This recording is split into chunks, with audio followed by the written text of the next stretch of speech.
What is up, my dudes? How the devil are we? And welcome to Wrestling with the Mornings. My name is Matthew Chippendale, commonly known as Chip, and today I am in, well, fancy dress because in honour of one of AEW's newest signings, I have managed to break out my Mystico mask. The legendary luchador has officially signed with AEW and is one of many surprises that came from last night's AEW Revolution pay-per-view. I am, however, going to have to take the mask off because, my God, I've been sitting here for about 2 minutes with this thing on, and I'm already sweating cobs. So I have absolutely no idea how wrestlers, wrestle in these things because, my God, I was sweating buckets and I could barely breathe as it was. So,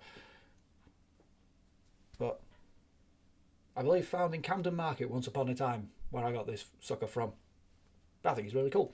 But yeah, we are talking AEW Revolution, which was last night's pay-per-view, and my goodness me, what a show.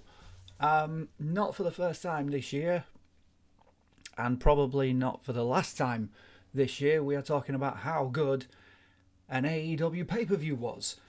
And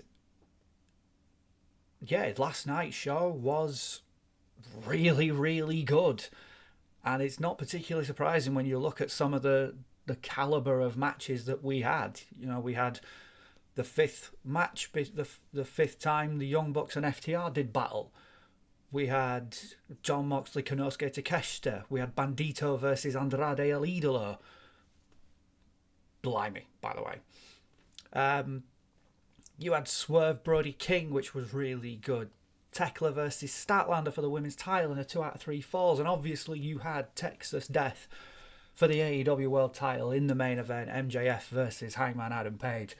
But it wasn't just the matches that were really good. You also had some surprise returns. You also had some shocking results. In no specific order, Adam Copeland, Christian Cage, Kenny Omega, Will Ospreay, all returned to AEW. And we also got Ronda Rousey. Did anyone see that coming? Does anybody want Ronda back in wrestling, given how much she slagged it off over the course of the last few years? And that she's announced her second. She's coming back from her second announced retirement, which was, I believe, last year. But even so, yeah, the show itself was fantastic, and I think we could dance around the show. In terms of we could dance around the show and talk about bits and bats and things here and there. But I say we kick off from the start. So we had the 0 hour pre-show. Sadly, I didn't watch the pre-show, unfortunately. I very rarely do because in a lot of cases they're not particularly consequential matches. Even though we did have a TBS title match, which was more, I think, designed to play into the main show and the second of Willow Nightingale titles that we got. So we had the Infantry going up against Doom and Boom, QT Marshall and Big Boom AJ. Big Boom AJ is some sort of social media personality in America. I have no idea. To be honest with you, shock of all shocks, they won because celebrity involvement. You also had Lena Cross challenging Willow Nightingale for the first time, for the first of 2 attempts last night in the pre-show. Willow retained her TBS championship with a backslide to retain her title. This was more, I think, of a match to set up for the women's tag team title match that was on the main show because following the match, Megan Bain came out to assist her tag team partner Lena Cross. Harley Cameron comes out to support Willow, and in the end Willow gets attacked with a lead pipe by Megan Bain. So in the main show, Willow has a huge amount of tape on her shoulder, almost trying to hold it together seemingly, so that Willow can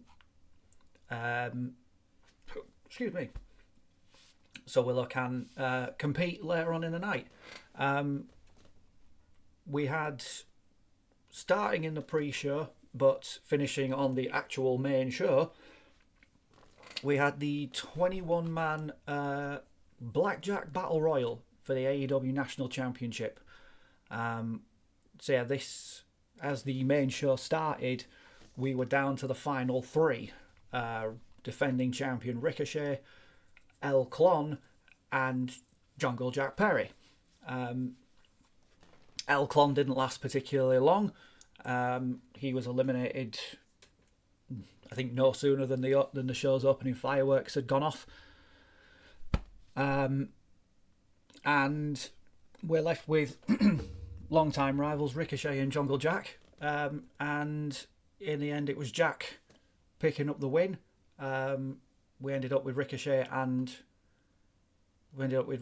holding Jack on his shoulders, looking for, I assume, a Death Valley driver on the apron. Jack was able to reposition himself, hit a Poison Rana on the apron, sending Ricochet to the floor, and Jungle Jack becoming the new national champion. Good for Jack Perry. He's had a difficult couple of years. With the CM Punk stuff and a few injuries here and there and that sort of stuff. So he's not had the best of times over the last few years, but he seems to be getting back excuse me, on the right track.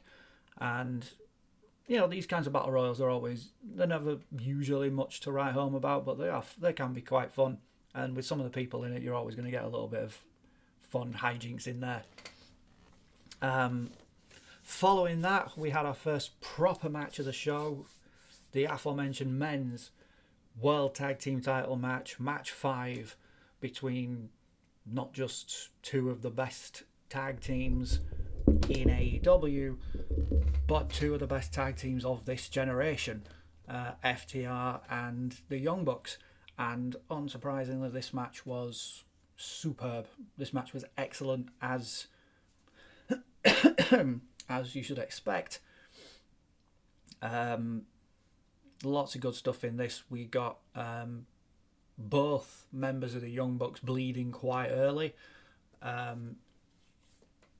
Matt was slammed face first onto the announce table, and then Nick was hit with a spike pile driver on the ring apron to bust him open. Eventually we get both members of FTR bleeding as well. We got the now infamous FTR sharpshooter spot where both members of the Young Bucks had both members of FTR in sharpshooters, and we've seen this before with FTR. This is how Gargano and Ciampa won the NXT tag titles back in the day. We've seen them do this before. There was a fun little wrinkle to this because Cash actually bites Dax's hand in order to shift the pain from his knees and from his back into his hand, to then allow him that extra burst of adrenaline to reach for the ropes, which he gets to. So we got that. We eventually get the Young Bucks. We actually get FTR hitting their rip-off EVP trigger, which is one of the Young Bucks' finishing moves on Nick. Nick kicks out at 1.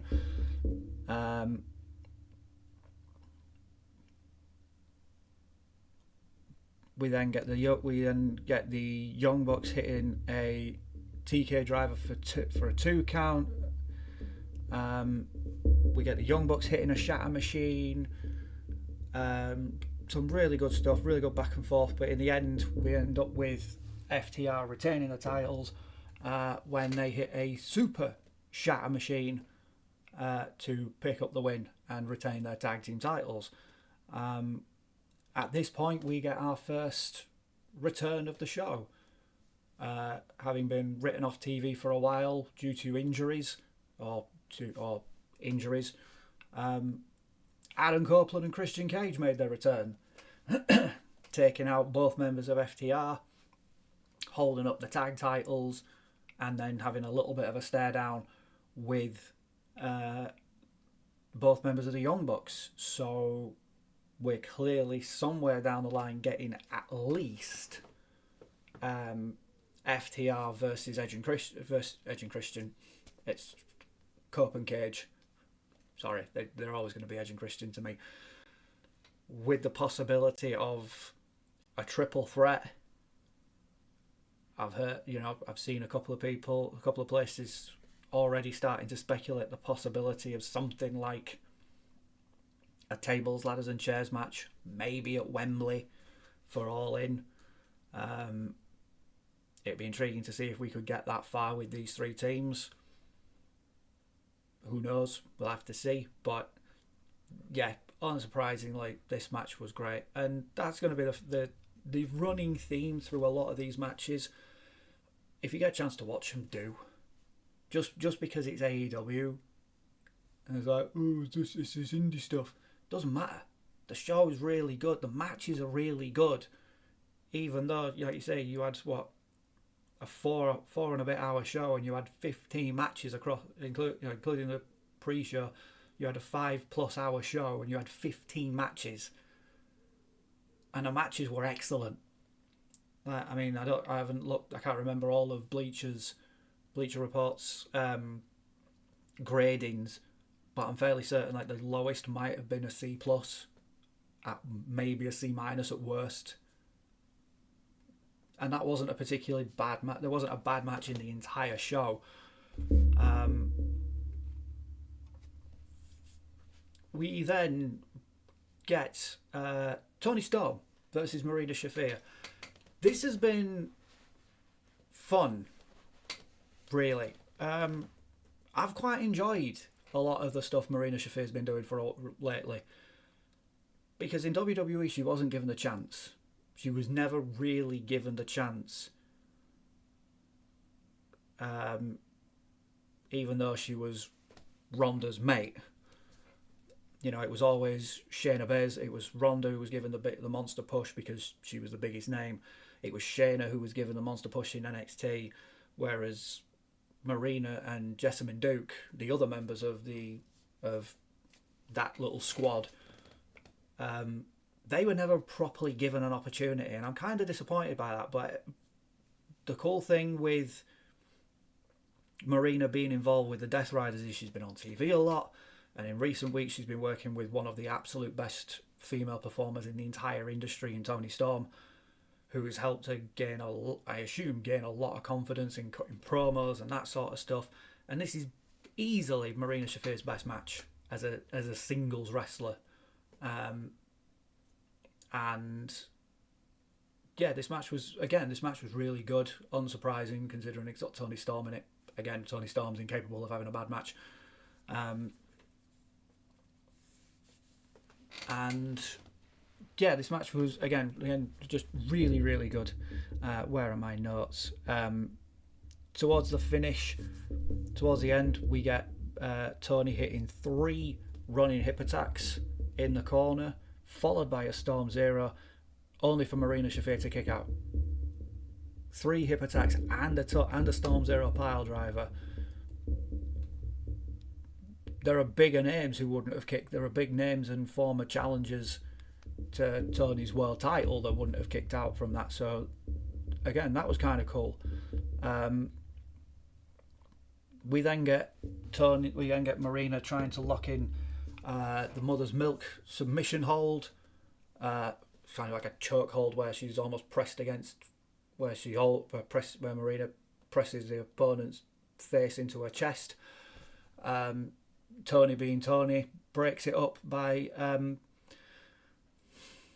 there's no other real way to put it other than saying how it was, and that was by biting Marina's boob.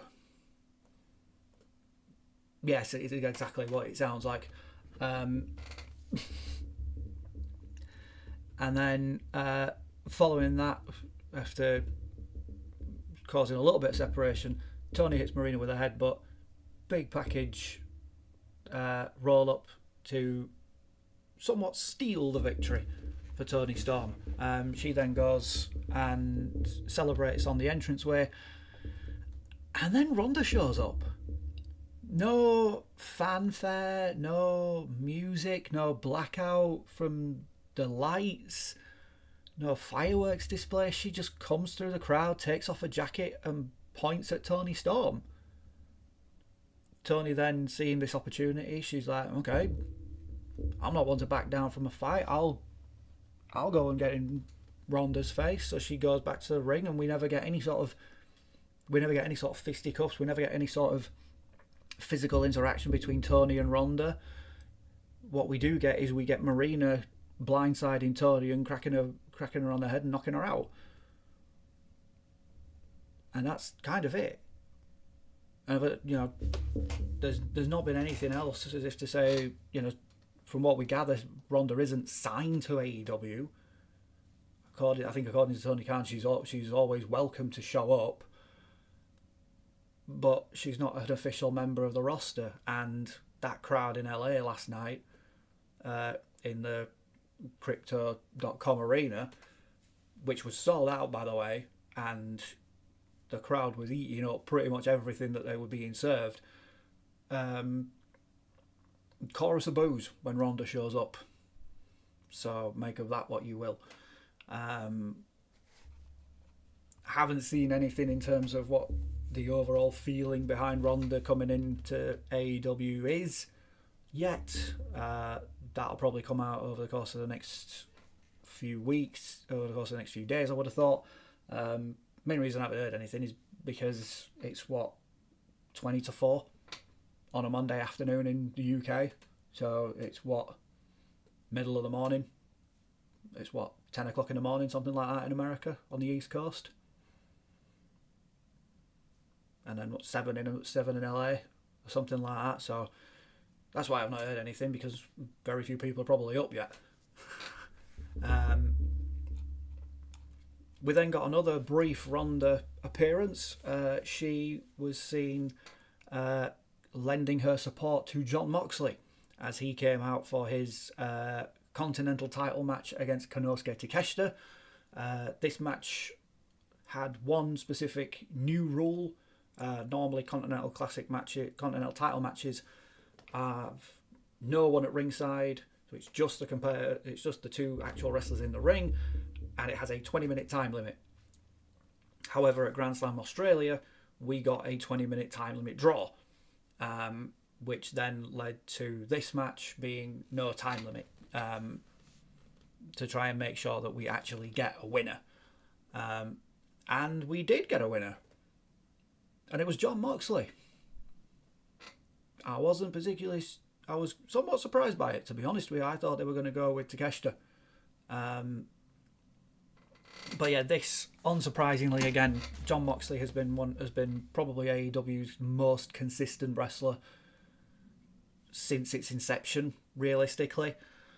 And Takeshita has vastly improved over the course of the last couple of years to the stage where he is undeniably one of the best wrestlers in the world.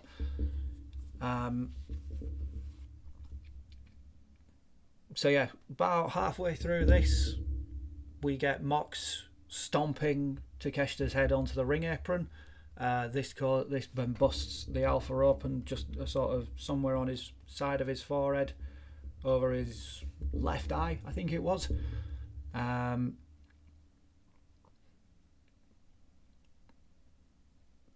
And getting busted open and getting his head slammed into the apron.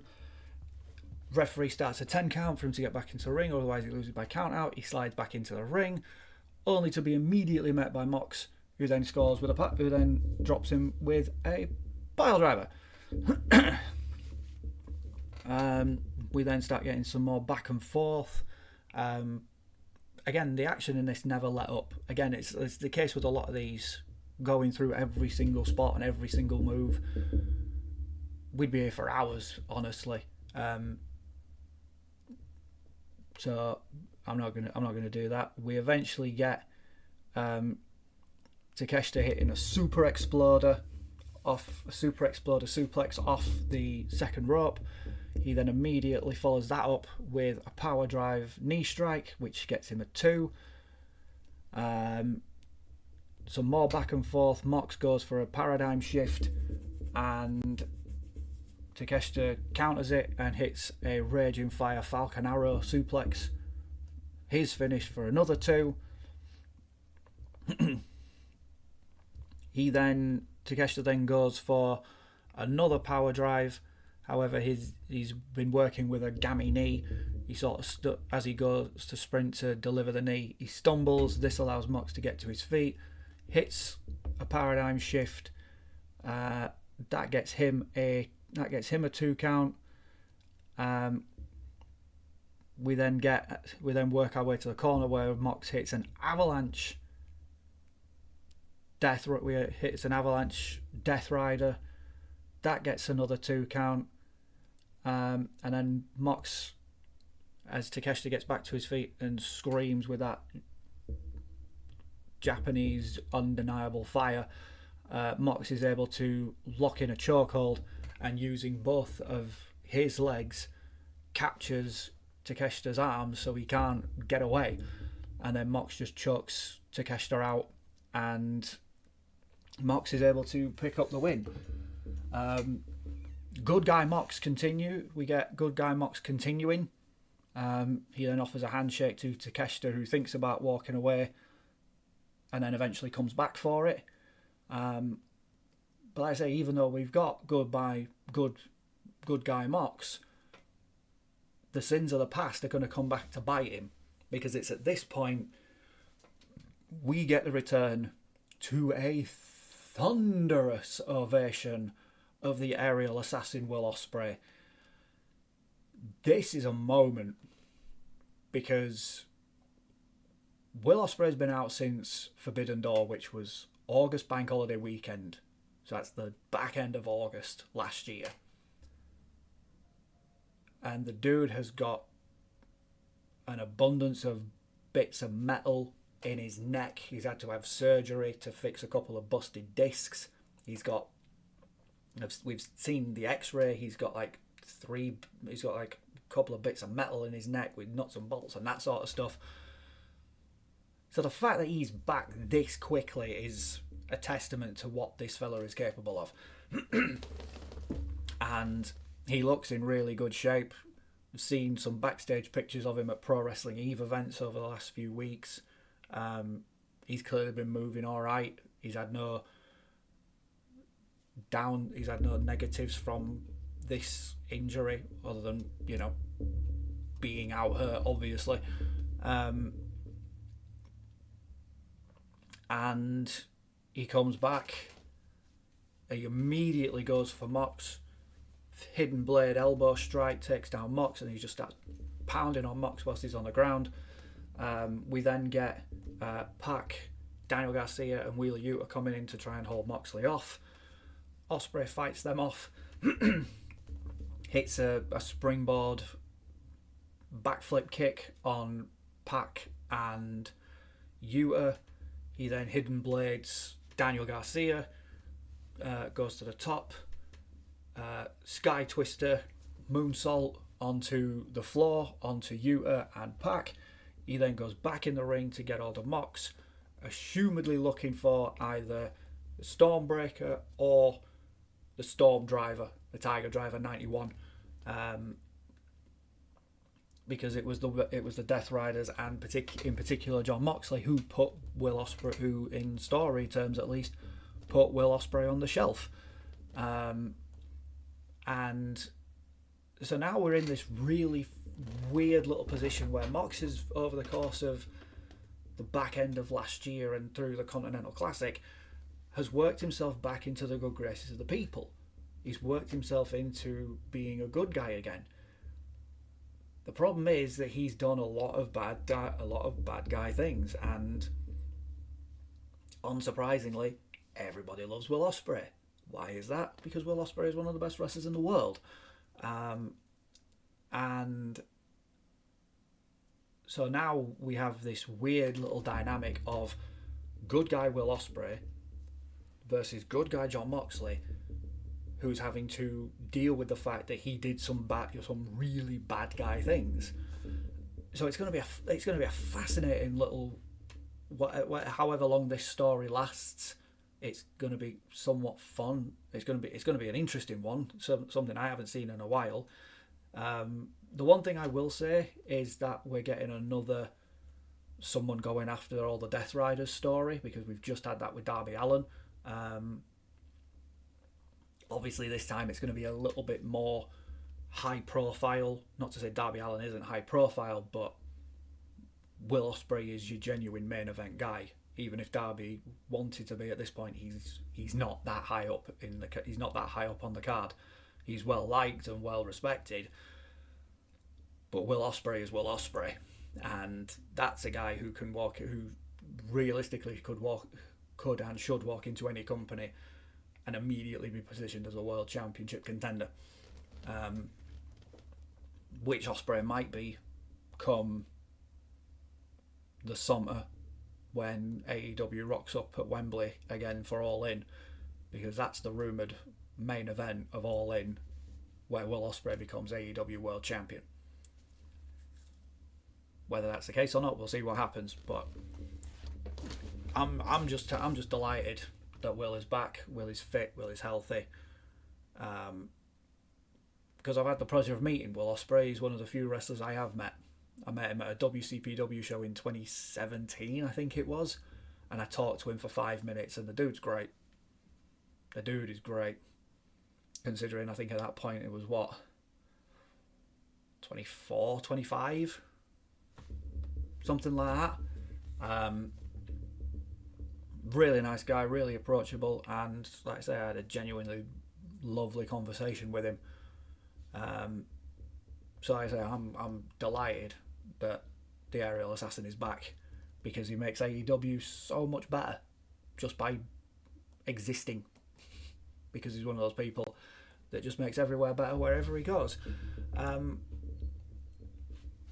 We then got the women's World Tag Team title match, the Babes of Wrath, Willow Nightingale and Harley Cameron defending against Megan Bayne and Lena Cross. We also got a little brief backstage segment with the wonderful Renee Paquette giving an interview with Willow, asking if she was indeed healthy to go, and she had huge amounts of that funky tape to hold her shoulder together. And in the end, it was the shoulder that ended up being the problem. This was again another good match. I haven't seen a lot of Lena Cross, unfortunately, purely because she's been working in Australia.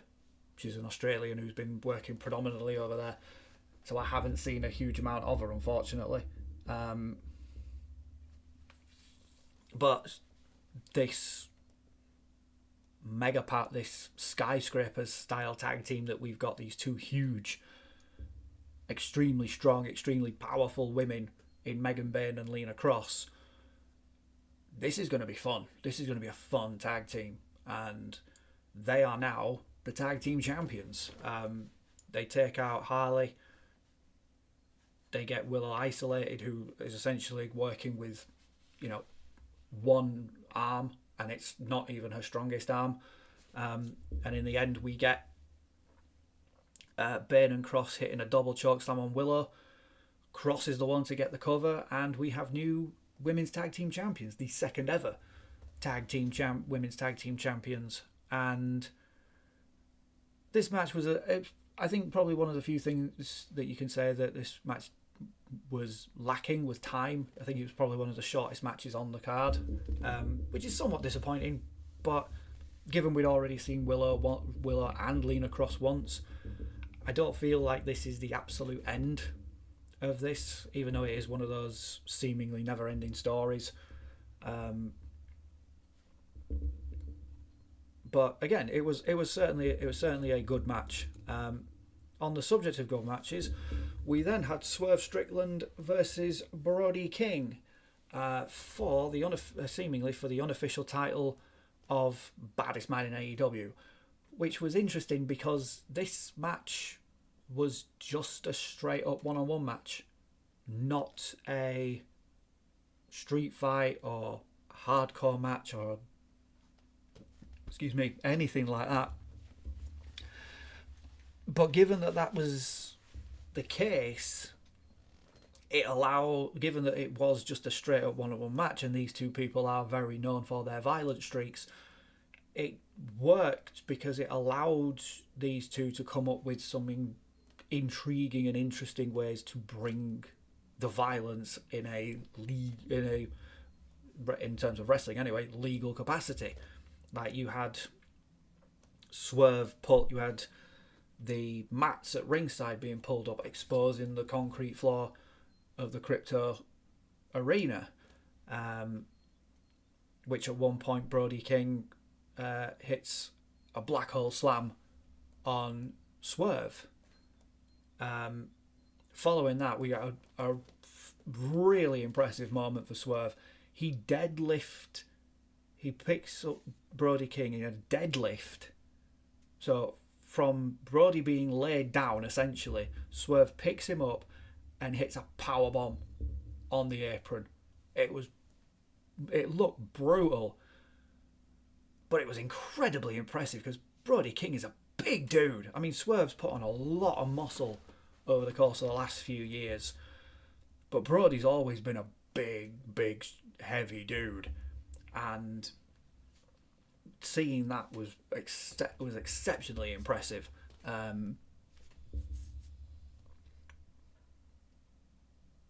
So we then get Swerve trying to stomp Brody's head into an exposed metal turnbuckle, where the ring is at the corner. There's a bit of metal that holds that part of the rope in place. Swerve had exposed it and was looking to stomp Brody's head into it. Brody's then able to fight out, get a little bit more of the upper hand. He eventually hits a diving, twisting crossbody splash from the top rope onto Swerve, which again, for a guy like Brody, a guy his size, should not be doing those kinds of things. He then picks him up and delivers a cradle shock. Shout out Chris Sabin, because that's his finishing move. But sadly, that only gets him a 2.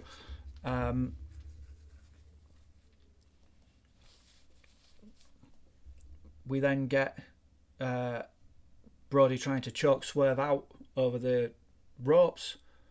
Swerve falls to the floor. Brody goes down to follow him. He's then looking for a gonzo bomb on the exposed floor. Swerve's able to wriggle out of it, throw Brody into one of the guardrails at ringside, and then delivers a vertebreaker. Picks him up and not only holds him, but turns him around, holds him up for a good 10-15 seconds, and then nails the vertebreaker. Again, hugely impressive feat of strength from Swerve, because again, Brody is a big old dude. Brody then gets in at the referee's 9 count. As he does, Swerve hits a Swerve stomp, and he goes for a cover. Brody kicks out at 1, and then we get 3 Swerve stomps.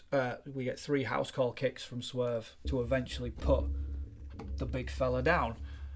Following the match, Prince Nana, Swerve's associate, goes under the ring and pulls out a breeze block, which Swerve is going to stomp Brody's head through. Something he's done previously to the unfortunately very rarely seen Keith Lee. Shout out Keith Lee. I hope you make it back one day, big fella, because you're one of my favourite wrestlers. It's at this point that we get Kenny Omega coming back. So at some point we are getting Swerve versus Kenny. Dude, again, you look at, this is another one of those matches that's just going to be so good. I'm intrigued to see what they do with Brody. I hope they keep doing something with Brody because the people are behind him. Again, I would have loved to have seen Brody win this. Even if he wins, they do this again, but Swerve wins like an actual stipulation kind of match. That would have been cool, but it looks like we're going to move into Swerve versus Kenny, which again I'm not going to pretend I'm disappointed at, because that match is going to be so much fun. It's going to be great. Then we had the women's world title match: Chris Statlander versus Tekla in a 2 out of 3 falls match. Tekla ends up winning the first fall. She rolls up Stat, and with the referee not paying complete attention, she's able to hold onto the rope so Stat can't kick out. The second fall, Stat picks up a win, picks up the second fall. She reverses an octopus submission hold, slams Tekla into the corners. Stat's able to then maneuver around Sunday Night Fever pile driver to pick up the second fall. All the while we've been teasing, particularly Tekla's been teasing using a belt on Statlander. This is something that goes back to Dynamite and Collision over the last few weeks, where Stat effectively offered up a belt to Tekla to beat Statlander with, and you could see even going into the match, you could still see some of the lashing marks that she had across her back. We eventually get a ref bump, which the referees then knock down and out of the way. Statlander eventually hits another Sunday Night Fever. This then brings the Sisters of Sin, the other 2 members of the Triangle of Madness, Julia Hart and Sky Blue. Stat fights him off with a belt. As she is preparing to go after Tekla with the belt, referee comes to, takes it away from her. That momentary distraction allows Tekla to hit a spear, followed by 2 stomps to Stat's head, and Tekla picks up the win. And again, I'm not disappointed by this, because this is a way that we're able to help build another new star. Tekla's always been has been in her final years at Stardom. Tekla was always hovering around that surely world title push. I don't think she ever got it. Again, my knowledge on Stardom isn't particularly great. I don't remember seeing Tekla holding the Stardom red belt, which is their top title. But she's holding the title now in AEW, and she's doing really well. And again, if through this we're able to help, through Tekla's run, we're also able to elevate Julia Hart and Sky Blue a little bit more, I'm all for it, because I love both of those 2. I think they're both really good, considering they've not been doing this particularly long between the 2 of them.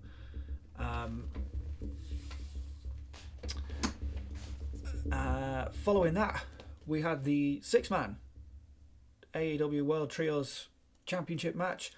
The Don Callis family, represented by Mark Davis, the TNT champion Kyle Fletcher, and the international champion Kazuchika Okada. Yes, I'm aware there are a lot of titles in AEW. Going up against the team of Jet Speed and, ironically enough, the 1/3 of the CMLL 6-man tag team champions, Mystico. You know, this guy. And again, this match was great. Mike Bailey, Kevin Knight, and Mystico all had matching white and gold gear. They all looked really cool. Kevin Knight and Speedball both rocked Mystico masks for the opening of the match as well, which was really cool. Everyone looked good in this. The action was fast, which you'd understand with one of the greatest luchadors of all time in Mystico. Two guys who very much wrestle that fast-paced luchador-esque style in Speedball, and Kevin Knight. Kyle Fletcher can do that sort of stuff. Okada's not particularly the quickest of people around the ring, but he can, when he needs to work a quicker pace, he can do. Mark Davis was great in this match. He had a couple of really cool moments, including being thrown into ropes into a cartwheel and then taking out both Kevin Knight and Mike Bailey. He then deadlift pile drives both of them, one after the other, which again was really cool. And I'm really pleased that Mark Davis got that he was able to get a good spot in this match, because I mean, he was always gonna. If anyone this was likely to take the beating in this, it was going to be him, because he is the lowest of the lowest. He is on the lower side of the totem pole in the Don Callis family, which is really disappointing because the dude's really good. And in the end, he ended up taking the pin. We had Mystico taking out. He took out Kazuchika Okada with a suicide dive to the floor. Back in the ring, we end up with Mystico locking in La Mystica, the armbar, the head scissor takeover into an armbar on Kyle Fletcher to hold him out of the way. Mike Bailey knocks out Mark Davis with a version of a super kick, and Kevin Knight then hits the UFO frog splash to cover Davis and pick up the win. So we have new trios tag team champions in Jet Speed and Mystico, and whilst they were celebrating, it came up on the screen that Mystico has officially joined AEW. As far as I'm aware, he's still signed to CMLL in Mexico. So he's got some sort of multi-company deals, probably similar to Konosuke Takeshita. But yeah, Mystico's great. I'm really glad that he's been able to properly rebuild his career after what was unfortunately a disastrous time in WWE. And now he's back in America working for AEW, possibly full time, possibly not, but he's now at least signed to AEW. So again, I'm really pleased for him, because the dude he came in with such a whirlwind of hype around him in WWE, and it quickly fell off, mainly because WWE don't know what to do with cruiserweights, or certainly didn't know what to do with cruiserweights back then. And also they made it so he could barely see out of his mask. I have got a WWE shop version of the Sin Cara mask somewhere in my house, and if you think it was difficult moving around in that one, it's even worse in the Sin Cara mask, because the eyes are covered, so you can barely see. No wonder he struggled so much. But yeah, again, this match was really good fun. Some really fun moments where everyone was just getting shots in and that sort of stuff. And yeah, the match itself was loads of fun. And speaking of matches that were loads of fun, I'm still not entirely sure why this wasn't for the Ring of Honor World title. I honestly don't know, but maybe it's because Bandito ended up losing to Andrade El Idolo. But make it a Ring of Honor title match. just put the title on the line. I don't see, because they never mentioned it was anything other than it wasn't effectively a number one contenders match for Andrade, where if he wins it, he gets another shot. He gets a title match. I don't quite understand. I don't understand why they didn't just make it for the title. Clearly, they're not ready to put that title on Andrade, unfortunately.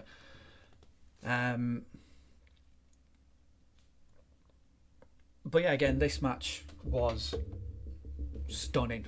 It absolutely was. Bandito, over the course of the last couple of years, over the course of really the last year or so, has truly excelled himself. He was really good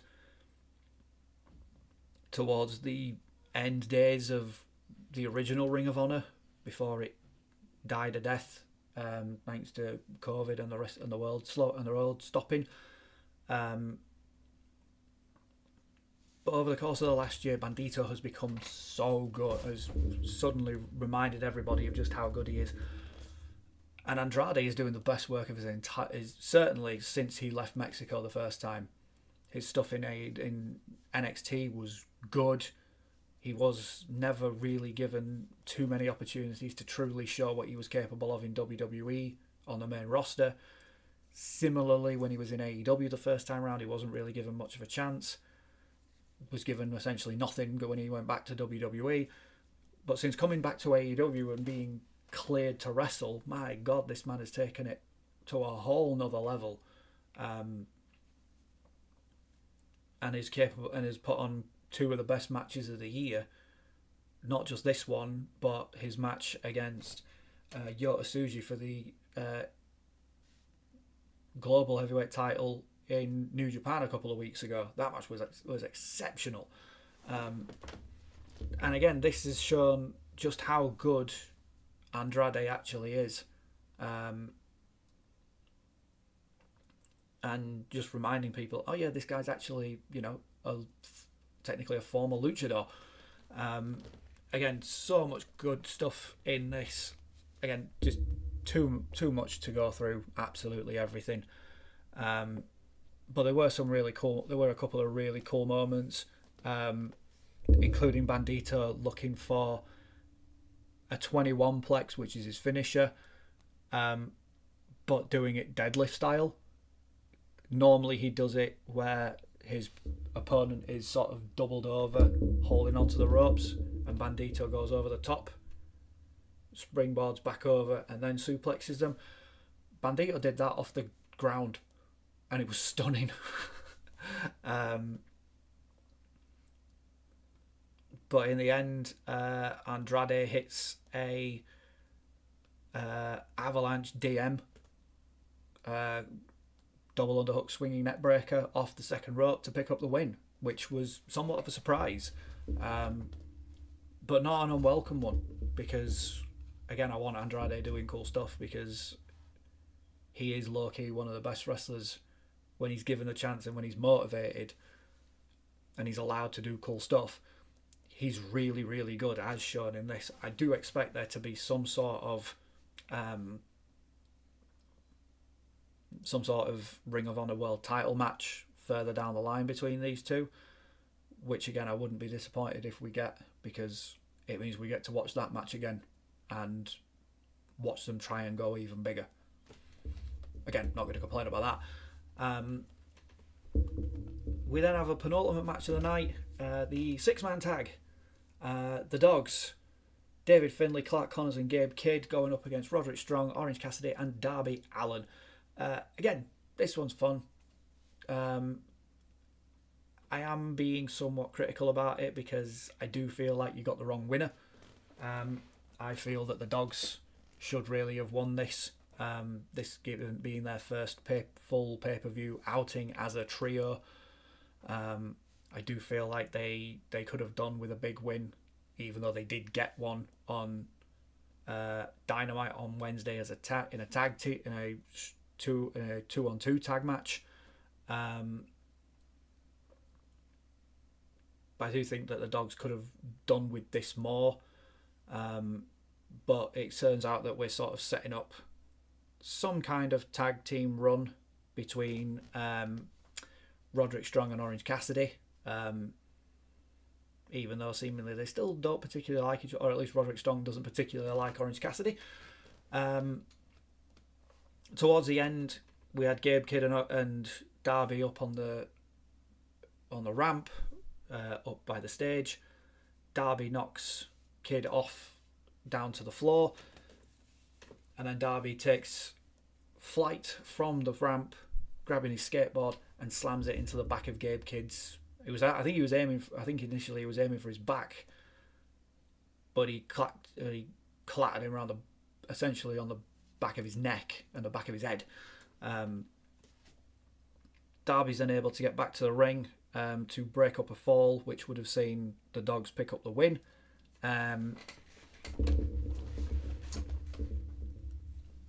He hits a coffin drop on David Finlay to break up the fall. We then cut back to Gabe Kidd, who is seemingly handcuffed to a bit of the scaffolding under the stage and can't get back. This allows a 3-on-2 advantage for Darby, Orange and Strong. Darby takes out Finlay with a dive to the floor. Connors rolls up Orange for a 2 count. As he gets out, Roddy hits a jumping knee, orange punch from Orange Cassidy, and Roddy effectively takes Orange Cassidy and just throws him over the top of Clark Connors to pick up the win. And it was announced on the post show that Orange and Roddy are now some sort of tag team, and they seemingly are putting themselves into the tag team division, which I'm not too disappointed about. It gives this pair something to do, which is fine. And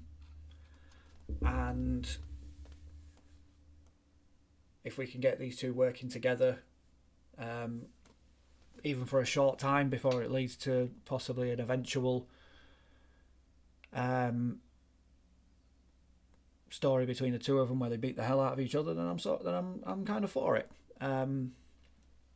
We then have the final match, the main event of the show for the AEW World Championship, the Texas Death Match between Hangman Adam Page and Maxwell Jacob Friedman. Both these two had special cowboy-themed entrances. MJF was wearing Terry Funk-inspired gear. Terry Funk, a legendary wrestler from the 70s and 80s who worked a lot of these kinds of matches. And this match, it even says here, looking at Bleacher's write-up of it, it's not everybody's cup of tea.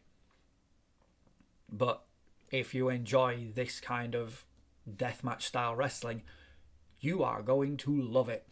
And the sickos out there, of which there are plenty of them, will. Because we had chairs, we had Singapore canes, we had barbed wire through MJF's mouth, almost trying to turn him into Heath Ledger's Joker. We had a number of spots with broken glass where MJF was slammed into the glass. MJF then tries to escape out of the ring, and Hangman drags him by his feet, stomach first, across the broken glass all over the ring.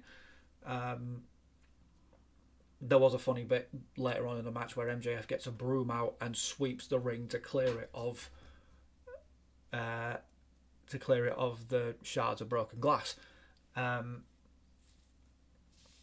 We get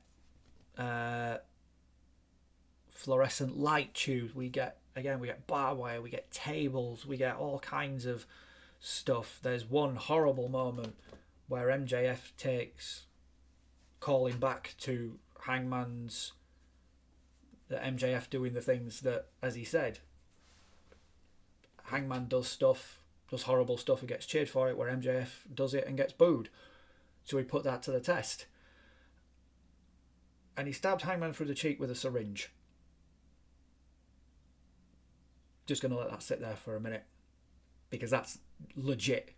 You can see the syringe go through Hangman, the inside of Hangman's cheek, and come out the other side, and it's there for not a particularly long time, but certainly an uncomfortably long time. Because Hangman had done that to Swerve in their infamous cage match a couple of years ago, and it was violent, it was bloody, it was full of weapons, and at one point Hangman goes under the ring, gets out a bag. In the bag is a chain with 2 dog collars on it. Hangman puts one round MJF's neck and then puts one round his own, and then you get MJF. And again, AEW's commentary team did a really good job of reminding us that MJF has been in a dog collar match previously. It did not go well, and you even hear MJF when he realises he's got this collar around his neck and there's a huge length of chain that's attaching him to Hangman. He's freaking out, and you can audibly hear him screaming, "Not again," because he doesn't want to go through this again, because he went through some stuff in that match as well. So we get these two beating the hell out of each other with chains and that sort of stuff. We end up on the stage. Hangman then grabs hold of MJF and essentially just bear hugs him and dives off the stage through a table, through a couple of exploding tables. Great visual, great spot. We then head back to the ring, where Hangman is literally walking MJF like a dog. Hangman is up on his feet walking. MJF is crawling behind him, covered in blood. The LA crowd, not missing a moment, started chanting, "He's a good boy," because wrestling fans are the best. when they're on top form, wrestling fans are the absolute best. They really are. And Hangman is looking to put MJF away. Eventually we get to a point where Hangman is setting up for a buckshot lariat, his clothesline finish for the win to put MJF down. As he's about to do it, MJF charges at him, belts him in the head. He's actually got that stupid frigging dynamite diamond ring, belts Hangman in the head with it, and as Hangman sort of stumbles onto the apron, MJF grabs hold of the chain, pulls it tight, even has his foot on the middle rope, and he chokes Hangman out. And then Hangman collapses. And again, you get this really cool visual of Hangman collapsing, and as he does, he falls face first into a camera, into a TV camera that's right there, and it leaves an impression. It leaves a bloody imprint on the lens. And then the referee counts to 10. Hangman doesn't get back up, so MJF wins. And the show ends with MJF kneeling over the broken, unconscious body of Hangman Adam Page, raising the title above his head. So I don't know where this goes. I'm not entirely sure who steps up to MJF next in terms of champion, in terms of title opportunities, because, well, everyone else that we've heard mentioned previously is all tied up with stuff. They're not going to go back to Brody. Swerve's in there with Kenny. Mox is in there with Ospreay. So I don't know who's stepping up next to take on MJF. I'm really struggling. And then you have what happens next with Hangman, who is now, if his own request was to be believed, he will never challenge for that AEW World Title again. So it makes for a fascinating Dynamite this week, because again, you've got all these new, you've got the fallout from all these matches, but you've also got all these new people coming back and that sort of stuff. And obviously you have this at the end, because now I don't know where Hangman goes. I don't know where Hangman goes. I don't know what Hangman does. We'll have to see what happens here, because AEW have done this kind of thing before and it didn't end well for them. because, well, unfortunately, that was Cody Rhodes, and in terms of at the end of his AEW run, Cody was very much disliked by pretty much everybody, certainly by the fans anyway. So I honestly don't know where they go with Hangman after this, but I am intrigued to watch Dynamite on Wednesday to find, or watch it Thursday morning and find out. But with that being said, thank you very much for watching. Thank you very much for listening. I'm going to call today's episode here.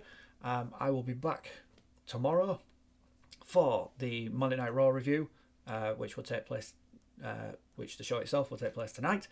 I will watch it tomorrow and give my thoughts and opinions on it tomorrow.